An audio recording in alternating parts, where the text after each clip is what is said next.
Good afternoon. We will call to order the March 2017 City of Columbia Planning Commission meeting. Welcome to all Planning Commission members, staff, and guests. I would like to ask that everyone turn their cell phones and PDAs to the silent or vibrate mode. The administrator will now proceed with the roll call. Ms. Hartz? Mr. Waits? Mr. Taylor?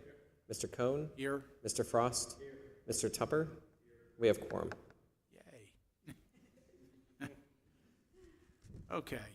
I'd like to briefly review the meeting format. Applicants today with requests before the Planning Commission are allotted a presentation time of 10 minutes. This time should include, but is not limited to, an overview of the project, case history, and any pertinent meetings held regarding the request. This time also includes all persons presenting information on behalf of the applicant, such as attorneys, engineers, and architects. This time limit does not include any questions asked by Planning Commission or staff regarding requests. Members of the general public are given the opportunity to address their concerns in intervals of 2 minutes. The administrator has a timer and will make presenters aware when their time has expired. The Planning Commission reserves the right to amend these procedures on a case-by-case basis. The consent agenda. The Planning Commission uses the consent agenda to approve such non-controversial or routine matters by a single motion and vote. Examples of such items include approval of site plans, annexations, and street names. If a member of the Planning Commission or the general public today would like to discuss an item on the consent agenda, then that item is removed from the consent agenda and considered during the meeting. The Planning Commission then approves the remaining consent agenda items. The administrator will now read the consent agenda. Your consent agenda this evening consists of the approval of the February 9th, 2017 minutes, two comprehensive plan map amendments, one for 30 National Guard Road and one for 6825 Pennington Road, 843 Pepper Street, 851 Pepper Street, as well as a site plan review at 271 Columbiana Drive. Thank you. Do any commission members or guests today wish to have any of the items on the consent agenda removed and placed on the regular agenda? If not, I'd like to call for a motion to approve the consent agenda. Mr. Chairman, I'll make a motion to approve the consent agenda. All in favor signify by saying aye. Aye. Anyone opposed? Consent agenda is approved. We will now proceed with the regular agenda, and I would like to remind everyone that when they come forward, to please state your name clearly before speaking. The first item on the regular agenda this evening is an annexation comprehensive plan map amendment and zoning map amendment for 1115 Shop Road. This is a request to annex the property and assign a land use, and that land use that we're recommending be assigned is the employment campus, and the zoning classification is the M1 light industrial district. Any questions for staff? And the applicant is here if you have any questions for them. Would the applicant like to come forward, please? Not unless you probably want him to. Okay. Not what? Not unless you would like him to. No, if he doesn't want to. Any questions from the commission? All right. I'd like to get a motion then, please. I move that we approve the annexation comprehensive plan map amendment for 1115 Shop Road. Second. Any further discussion? Everyone in favor signify by saying aye. Aye. Anyone opposed? The motion is approved. Your sixth item on the regular agenda this evening is a comprehensive plan map amendment. It is the recommendation to City Council for the walkable 29203 pedestrian plan. And Mr. Forth is here just to give you a brief overview of the plan. So we did go over the plan relatively in depth at the February meeting. So as promised, I'm here. If you have any questions about the plan, just a reminder, it's a comprehensive pedestrian plan that covers the 29203 zip code, specifically the Crane Creek planning areas for the unincorporated area of Richland County and the North Main planning area within. One question. Are we still looking for $1 billion to do this? Of course, at least. I think you'd asked me after. Wasn't that the budget, $1 billion, if I'm not mistaken? Well, the plan makes a number of policy recommendations as well as, spot improvements. So certainly some of those spot improvements and some of there's recommendations for the greenway. Some of those are programmed already as part of the penny tax. But the goal would be that we could utilize this plan, or the community could utilize this plan as well, to apply for grant funds that would be specific to those improvement areas. So, they might be able to say, specific to the spot intersection improvements, we could chase after a little bit of money to really improve that for safe routes to schools or that sort of thing. And is this plan similar to the one, or is it the same one, that the county has right now, where they want to put a walkway or sidewalks down the Gills Creek area? Is that? No, so the Gills Creek. Well, my neighbors, I've heard a lot lately. The Gills Creek Greenway is part of There's a walkway planned along Gills Creek. The Gills Creek Greenway is part of the Richland penny tax referendum. So that has nothing to do with this. Yeah, Correct. This is just the 29203. Right. Okay. So this would be, north of Sunset. Well, you did an excellent job on this. I read it several times. That's why I asked where the $1 billion was coming from. No, that's fine. And we were glad to have the support of DHEC. It is a DHEC plan, but their hopes were that the city and the county both be able to approve and adopt those plans as addendums to their master plan, so that can inform our decisions moving forward. I do have one quick question. You mentioned just a second ago that it's, part grants and part policy. Does that mean that in certain instances, private development bill will be encouraged to utilize some of these recommendations, so to speak, in terms of with any private development that's being done? We could certainly point private developers in the direction of the plan. Right. As you're aware, our current standards do not stipulate that they have to Right. utilize those plans, but we do, a lot of times we do pre-development conferences with developers when they come in, and we like to make them aware of not only the zoning on the property, but the land use for the property and any plans that affect them, as we do with Walkway Columbia at this point. A lot of those recommendations are within the right-of-way, so they're not necessarily things that developers can take on. Right. But we certainly do make them aware of them when they're applicable. So are we approving this tonight? You would be making. Motion to? Sorry, you'd be making a recommendation to City Council for them to adopt it as part of the comprehensive plan. Is there anyone else that would like, any other questions for staff? Okay. Thank you. Thank you. So we need a motion to recommend this To to City Council. Correct. Recommend the adoption. Can I get a motion, please? I make a motion that we recommend this plan, the walkable 29203 pedestrian plan, to the City Council. Second. Any further discussion? All in favor signify by saying aye. Aye. Anyone oppose? We have approved the plan to submit to City Council. Thank you. You don't get out of hearing me talk, though. You got a new plan for us? Thank you for that. But the next item on the agenda is mine as well, which is the brief update on the Capital City Mill District. So thank you for that. We're excited about the Walkable 29203 plan. A number of you have heard about the Mill District plan that we've been in the process of since April of last year.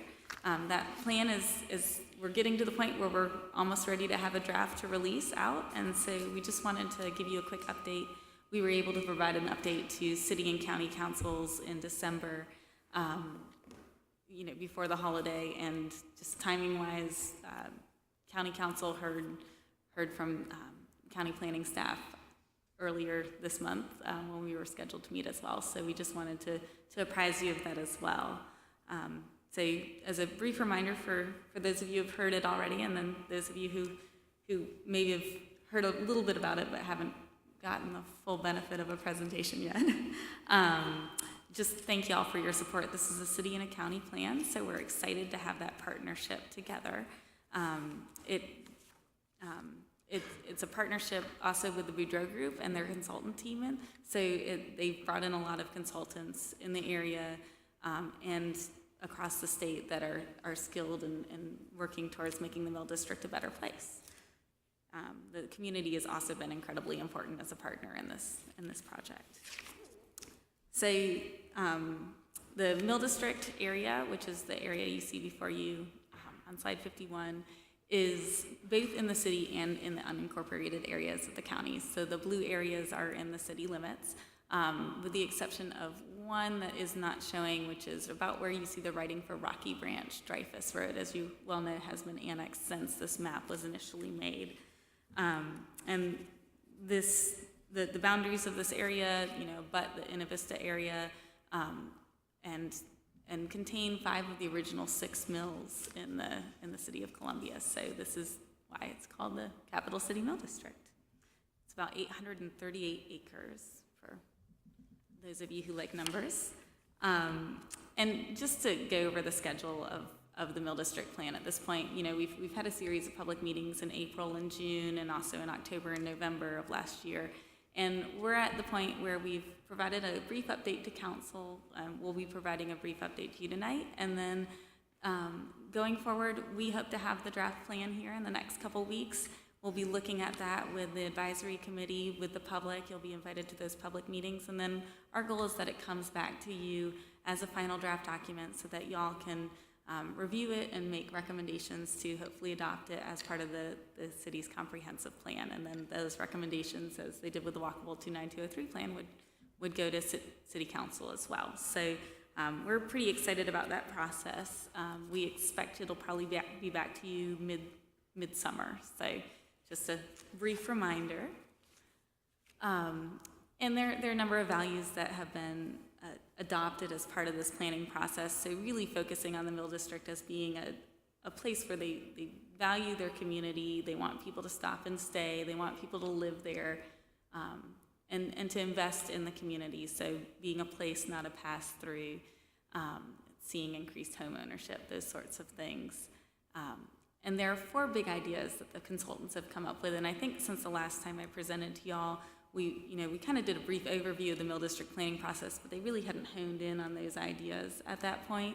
So we're looking at those 4 ideas, which are placemaking and policies that will help with that, the consolidation of the Assembly Street rail lines and the managing of traffic, so the trucks, trains, and traffic, the unification and connection of the district to the greater community. So, it is a city unto itself in some ways. It's a small urbanized area that's very adjacent to downtown, but people feel disconnected in that area because of the trucks and the trains and just how the community has formed over the years. And then also addressing greenways and water quality. So under the placemaking policies and projects, there are some recommendations that of particular interest would not only be some branding and signage, but also working with the county on a future planning effort. So adopting an MOU, a memorandum of understanding, so that as we move forward, we can really treat the Mill District as one cohesive community. Here are some examples of the Mill District's signage or potential signage to really indicate to folks that as they enter that community, it stands apart and it's a welcoming place. The next big idea is the unification and connection of the district to the greater community.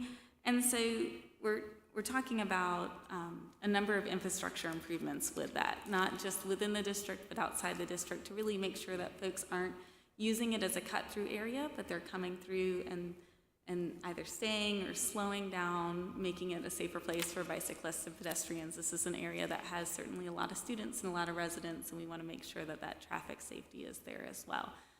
So a couple of those recommended infrastructure changes are on slide 58 there.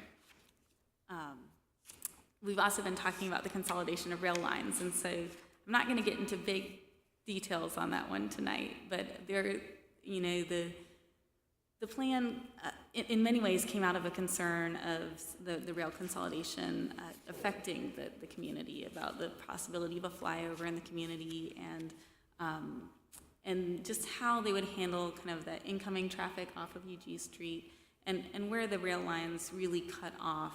They're both CSX and Norfolk Southern lines in the district that can provide some stressors to the community as a whole. So, you know, we look at the number of trains here in slide 60, and they see substantially more train traffic than the rest of the city, and so that's why this has really been a big focus of the plan. And so there are going to be some recommendations, probably a couple of options will come out of the plan for them to move forward with the NEPA process. The SCDOT is conducting the NEPA process on those consolidation options, so, which you've probably seen in the newspaper as well. So, and then the fourth big idea is to deal with greenways and water quality. So green infrastructure, providing some improvements to existing medians and grassy areas to help contain some of that stormwater and also treat that stormwater so it doesn't, you know, pollutants don't free flow into the Rocky Branch. It is a pretty impaired watershed as it is right now, so that's been a big concern of the community for a number of years. And one of those improvements, just to mention as we look at slide 62, is for example, that section of Hayward Street that goes, kind of splits, and it goes two different directions, to make those one-way and provide some buffer bike lanes and provide some bioswales in the center median to really address kind of that, not only that stormwater quality, but that quality of life in the area. And so my goal tonight was to just kind of give you guys a brief update. When we go through the whole plan, it will be quite detailed, so I don't want to... Is this what we saw last year? You We saw the met at beginning of it last year? Beginning of it? Yeah, so it started off in early April with Olympia Right. Fest in 2016, and we're at the point where we have some pretty close to hard and fast recommendations, but we don't have the document yet at this point. So we just wanted to keep you in the loop. Okay, thank you. Is that all right? Anybody have any questions? All right, I have a question. You got a question? for This fall, I think there was I don't know if it was a planning meeting down at 701? Yes. And the flyover and the railroad crossing kept coming up. Was there any new So information or updates on that? there isn't new information. I think what I alluded to is, I think when we received the draft plan, there are a couple of different options that the community would like to put forth. So instead of just putting forth one option with either no flyover or a flyover, a shortened flyover, they would like to see a number of those provided to DOT so that they could study multiple options, not just the ones that they had in their initial consolidation study and then one more. So they've promised to look at what comes out of the study, and it looks like a couple options might come out of the study. So, Any other questions? all right. Well, thank you guys. If there's no other business, call for a motion to adjourn. Motion to adjourn. Need a second? Okay. Meeting's adjourned.